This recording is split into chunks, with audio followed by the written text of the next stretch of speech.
Well, situation, I mean, I can see the first down, and I mean, to me, there were close calls where it's like, okay, maybe if I do just, put my shoulder down, hopefully I could get forward progress with this. But that was all it was. Wasn't trying to be Superman or superhero out there. I was just looking at the situation. The second one was a third down. Try to run and lower my shoulder, hoping to get through the guy to get the first down. So that's all it was. It's hard. Was I advising him to do that?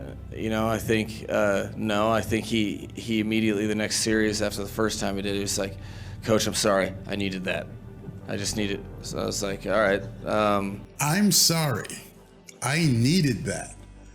That's what Tua Tagovailoa told Mike McDaniel when he came off the field after a couple of those running plays. Tua took off running on a couple plays in the game against the Pittsburgh Steelers, and I bet the Miami Dolphins fan universe took a collective gasp. I know I did.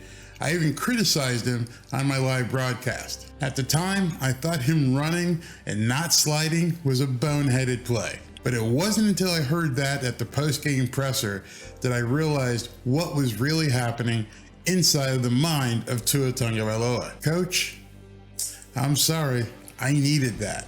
That's what Tua said.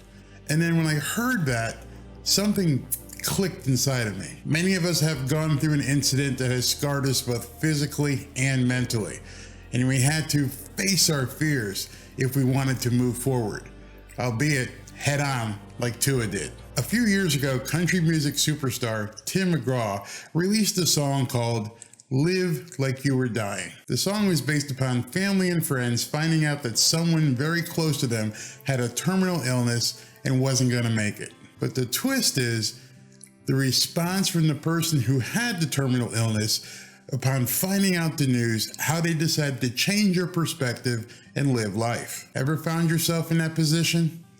Ever know anyone in that situation? I'd play the song right now, but YouTube would obviously shut this video down. So I'm going to put a link to the video of the song in the description, and if you choose to, check it out. You see, the song goes this way. It says, I spent most of the next days looking at the x-rays, talking about the options, and talking about sweet time. I asked him when it sank in, that this might really be the end, and how it hit you when you get that kind of news.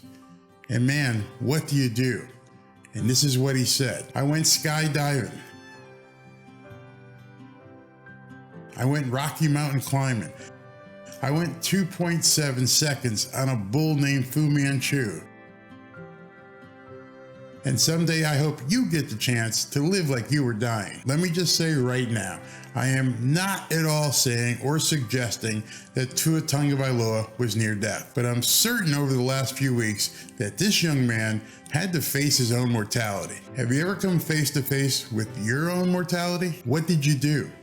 How are you living your life now? We all saw Tua Tagovailoa making those runs, not shying away from contact whatsoever and actually delivering a hit to the defender. Even I questioned, what the hell was Tua doing? Didn't he realize that with just one big hit, he could be risking permanent injury? Didn't he realize he was risking his career? Didn't we just hear in an interview right before the game that Tua said he was going to be okay learning not to be the hero on every single play? And then we see him taking all kinds of chances running around out there, seemingly careless, seemingly tossing caution to the wind. Was he stupid? Was he just being hard-headed? Why make such a boneheaded, risky play coming back from a concussion? Then after the game, Mike McDaniel gave us the answer. Coach, I'm sorry. I needed that. Coach, I'm sorry. I needed that. You see, like in the song, Tua Tagovailoa got the news. He was told by his doctors, family, coaches, friends to cool it. Just back off. But like the song also says, Tua chose to go 2.7 seconds on a bull named Fu Manchu. Tua went skydiving.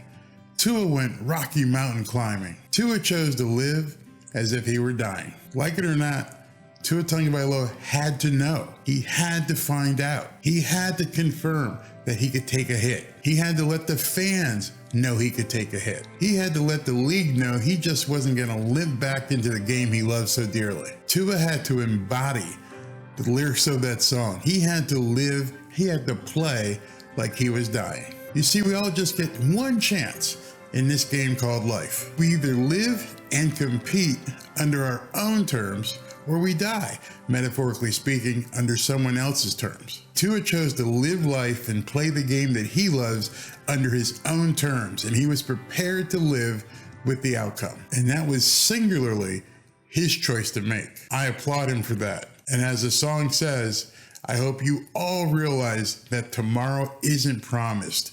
It's a gift. I hope that someday you get the chance to live like you're dying. And if you like this video, I've got more videos about the Miami Dolphins. Just click on one of them right here. And don't forget to enter the contest for the tickets to the next home game. Go to windolphinstickets.com. Windolphinstickets.com. Let me know what you think about this. Live like you were dying. Talk to you soon. Fins up. Is anybody catching on to this Barry guy?